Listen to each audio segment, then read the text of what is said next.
हुजूर इस कदर भी न इतरा के चलिए। नमस्कार, मैं हूं प्रवीण गौतम। दोस्तों, अयोध्या के बाद बद्रीनाथ में बीजेपी की हार को लेकर सियासत गर्म हो गई है। इंडिया गठबंधन के नेताओं का दावा है कि 13 सीटों पर 7 राज्यों की 13 सीटों के उपचुनाव में इंडिया गठबंधन ने बीजेपी को 11-2 से हरा दिया है। बाकायदा प्रेस कॉन्फ्रेंस करते हुए पवन खेड़ा ने इसे धर्म की राजनीति की हार बताया। पवन खेड़ा ने कहा कि लोकसभा चुनाव के बाद इन उपचुनाव का नतीजा पीएम मोदी के अहंकार की हार है। ये उपचुनाव जो 13 सीटों पर हुए बहुत महत्वपूर्ण, हर उपचुनाव हर चुनाव महत्वपूर्ण होता है, बहुत महत्वपूर्ण चुनाव थे। दूसरी बार 1.5 महीने में, 1 महीने में समझ लीजिए, दूसरी बार भारतीय जनता पार्टी को देश की जनता मजबूती से कुछ संदेश देना चाहती है। लोकसभा चुनाव में संदेश बहुत स्पष्ट था, हुजूर इस कदर भी न इतरा के चलिए। अब 1 महीना हो गया, लोगों ने देखा रवैया में कोई फर्क नहीं है, अभी भी वही ऐंठ, वही घमंड, वही अहंकार। फिर से एक संदेश दिया। उत्तराखंड में हम दोनों सीटें जीत गए, बद्रीनाथ की भी और मंगलोर की भी। हिमाचल में एक थोपा हुआ चुनाव,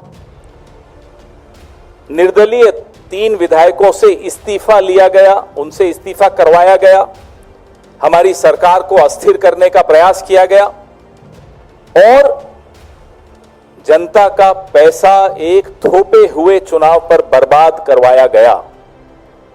आप लोग उसको ऑपरेशन लोटस कहते हो, मैं उसको ऑपरेशन कीचड़ कहता हूं। ऑपरेशन वोटर्स सबसे बड़ा होता है, सबसे मजबूत जवाब देता है। हिमाचल में देहरा विधानसभा क्षेत्र में, नालागढ़ में हमें जीत हासिल हुई। हमीरपुर हम हारे हैं, लेकिन ये तीनों सीटें ऐसी हैं जिसमें असेंबली इलेक्शन में, विधानसभा चुनाव में इंडिपेंडेंट्स जीते थे, कांग्रेस नहीं जीती थी। इस बार कांग्रेस ने 3 में से 2 जीत ली। विधानसभा क्षेत्रों के वोटर्स का हम कांग्रेस पार्टी की तरफ से हार्दिक धन्यवाद देते हैं उन्हें कि उन्होंने सबक सिखाया उन लोगों को जो षड्यंत्र कर रहे थे संविधान को कमजोर करने का, संविधान को बदलने का, और चुनी हुई सरकारों को अस्थिर करने का जो षड्यंत्र रच रहे थे, उनको एक करारा जवाब आज जनता ने दिया है। सबसे पहले उनका धन्यवाद।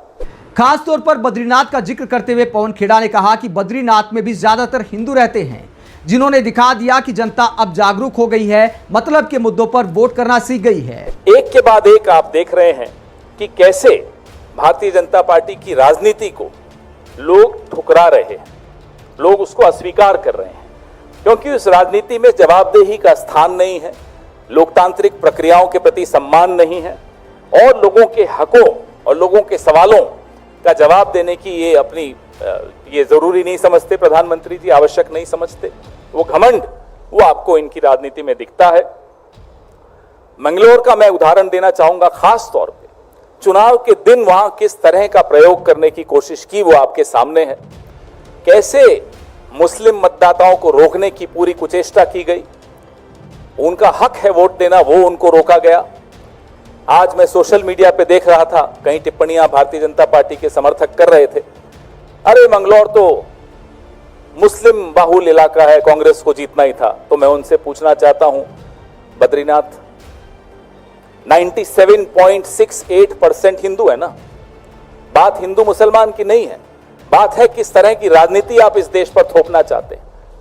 वो ये देश स्वीकार नहीं करेगा। अयोध्या में जो हुआ आपने देखा, नासिक, रामेश्वरम, रामटेक, बद्रीनाथ, ऐसे तमाम ऐसे कई और मैं उदाहरण दे सकता हूं जहां इन्होंने एक तरह से ऐसी राजनीति करने की कोशिश की जिसमें लोगों की रोजमर्रा की जिंदगी से जुड़ी हुई कोई बात का स्थान नहीं था। उन मुद्दों को वो सामने नहीं आने देना चाहते थे, सिर्फ और सिर्फ लोगों को लड़ाकर, विवाद पैदा करके राजनीति करना चाहते थे। उसका आज एक बहुत करारा जवाब लोगों ने दिया है।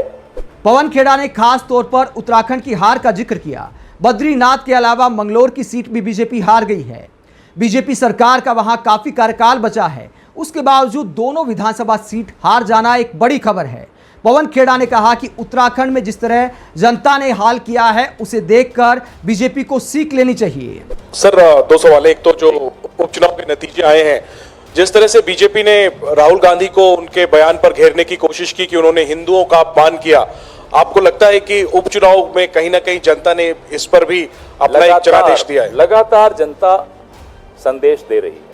जनता जीतने वाले को भी संदेश देती है, जनता हारने वाले को भी संदेश देती है। अब आपके ऊपर है कि आप वो संदेश स्वीकारते हैं विनम्रता से या नहीं स्वीकारते।